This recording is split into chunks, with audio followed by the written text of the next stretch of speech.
Welcome to my channel healthy cooking passion. ఈరోజు నేను eggs ములక్కాడ పులుసు చేయబోతున్నాను. చాలా టేస్టీగా ఉంటుంది.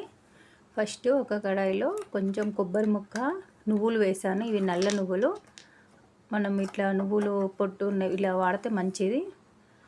నువ్వులు వేసుకొని కొంచెం దూరగా వేయించుకోవాలి. కొబ్బరి, నువ్వులు, మెంతులు, జీలకర్ర పొడి ఉందని నేను ఇందులో వేయలేను. మీకు పొడి లేకపోతే ఇందులో ఒక స్పూన్ జీలకర్ర, ఒక పావు స్పూన్, ఒక హాఫ్ స్పూన్ అలా మెంతులు వేసుకొని అలాగే ఫ్రై చేసుకోండి. నగర పొడి ఉందని అందులో వేయలేను. ఇప్పుడు మనం కడాయి అందులోకించి వేయించినవి తీసేసి ఇప్పుడు ఆయిల్ వేసుకోవాలి. 2 గరిటెలు వేసాను. కొంచెం పులుసు కాబట్టి ఎక్కువ పడుతుంది, టేస్ట్ బాగుంటుంది అలా వేస్తే. వేయించుకున్నవి ఒకసారి మిక్సీ పట్టి అలాగే కొంచెం వాటర్ వేసుకొని ఫైన్ పేస్ట్ లాగా చేసుకోవాలి. ఇప్పుడు ఆవాలు, జీలకర్ర వేస్తున్నాను ఆయిల్లో. ఆవాలు, జీలకర్ర వేసుకొని కొంచెం చిటపటమన్నాక మనం ఆనియన్స్ ఒక మీడియం సైజు ఒక 6 ఆనియన్స్ తీసుకున్నాను. మంచిగా చిన్నగా కట్ చేసుకోవాలి. చాలా చిన్నగా మంచిగా మగ్గిపోవాలి. మంచి కలర్ వచ్చే వరకు మగ్గించుకోవాలి ఆనియన్స్. పులుసులో మనం మగ్గక ముందుకే పులుసు వేసేస్తే ఆనియన్స్గా అంత చూడడానికి బాగుండదు, అంత బాగుండదు, చిక్కగా రాదు పులుసు. మనం చిన్నగా కట్ చేసుకొని మంచి కలర్ వచ్చే వరకు మగ్గించుకోవాలి ఆనియన్స్ని. చూడండి, ఒకసారి కలిపేసి కొద్దిగా మగ్గాక మనం అంతలోగా పేస్ట్ చేసుకుందాం. దీన్ని మిక్సీ జార్లో వేసుకొని ఒకసారి తిప్పాక మళ్ళీ వాటర్ వేసుకొని మెత్తగా పేస్ట్ లాగా చేసుకోవాలి. చూడండి, ఇప్పుడు ఆనియన్స్ కొంచెం మగ్గిపోయాయి. కొద్దిగా మగ్గాక ఇప్పుడు కొంచెం కరివేపాకు, ఈ టైంలోనే ములక్కాడలు కూడా వేస్తే ఆనియన్తో పాటు ములక్కాడలు కూడా కొంచెం మగ్గిపోతాయి. అందుకే ఇప్పుడు ములక్కాడలు వేస్తున్నాను. మీకు నచ్చకపోతే ములక్కాడలు వేసుకోకండి, కానీ బాగుంటుంది ఇలా కూడా. లేకపోతే ఓన్లీ ఎగ్తో పులుసు చేసుకోవచ్చు. నేను ఇలా కాంబినేషన్స్తో వేస్తాను, కొంచెం వెజిటేబుల్స్ అలా. ఇప్పుడు ములక్కాడ వేసి మంచిగా కలుపుకోవాలి. ఒకసారి కలిపేసుకొని కొంచెం పసుపు వేసుకోవాలి. అందులోనే కొంచెం మంచిగా ఫ్రై అయిపోతుంది. కొంచెం సాల్ట్ వేసుకుంటే త్వరగా మగ్గుతుంది. ములక్కాడలు కూడా కొంచెం సాల్ట్ పడితే టేస్ట్ బాగుంటుంది. కొంచెం పసుపు, కొద్దిగా ఉప్పు వేసాను, తర్వాత మళ్ళీ వేసుకుంటాను కర్రీకి సరిపడా. ఇప్పుడు ఒకసారి కలిపేసుకొని మూత పెట్టి మంచిగా మగ్గించుకోవాలి. మంచిగా పూర్తిగా బాగా మగ్గాకనే మనం అన్ని స్పైసెస్ వేసుకోవాలి. ముందే వేసుకుంటే స్పైసెస్ అన్నీ మాడిపోతాయి, అంత బాగుండదు టేస్ట్. ఈ ములక్కాడలు ఆనియన్స్ బాగా మగ్గిపోయాక అప్పుడు మనం స్పైసెస్ వేసుకోవాలి. ఇంతలోగా మనం అది పేస్ట్ చేసి రెడీగా పెట్టుకోవాలి. ఇంకా కావాలంటే మీరు కొంచెం గసగసాలు కూడా వేసుకోవచ్చు. ఇంకా నువ్వులు అది వేసాను.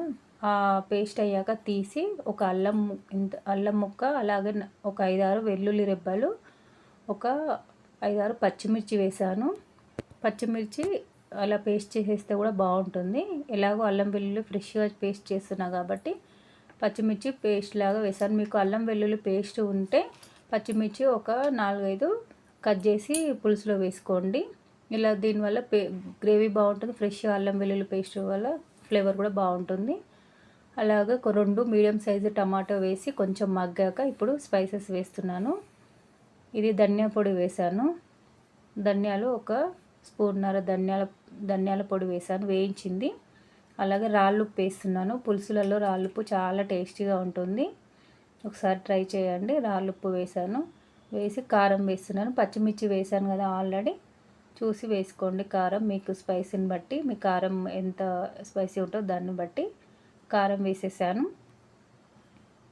కారం వేసేసాక ఇప్పుడు జీలకర్ర మెంతుల పొడి చెప్పాను కదా, జీలకర్ర మెంతుల పొడి ఒక 1 స్పూన్ అలా వేసాను నిండుగా.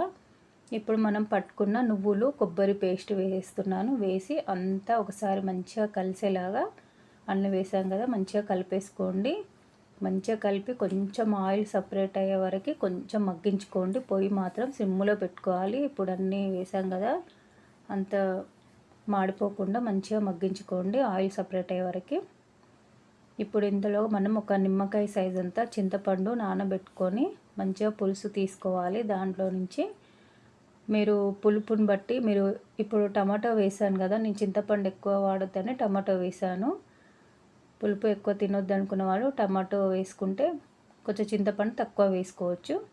ఇప్పుడు నేను ఒక నిమ్మకాయ సైజ్ అంతా చింతపండు నానబెట్టి పిండి అందులో వేసేసాను. మంచిగా ఇంకొంచెం వాటర్ వేసి మొత్తం పిండి తీసేసి మనం పులుసుకి సరిపడా వాటర్ వేసుకోవాలి. మనకిప్పుడు పేస్ట్ వేసాం కాబట్టి కొంచెం వాటర్ వేసుకుంటే మరిగే వరకు చిక్కగా అవుతుంది. అందుకే మనం సరిపడా వాటర్ ఇప్పుడు వేసేసుకోవాలి. ములక్కాడ అన్నీ ఉడకాలి కదా.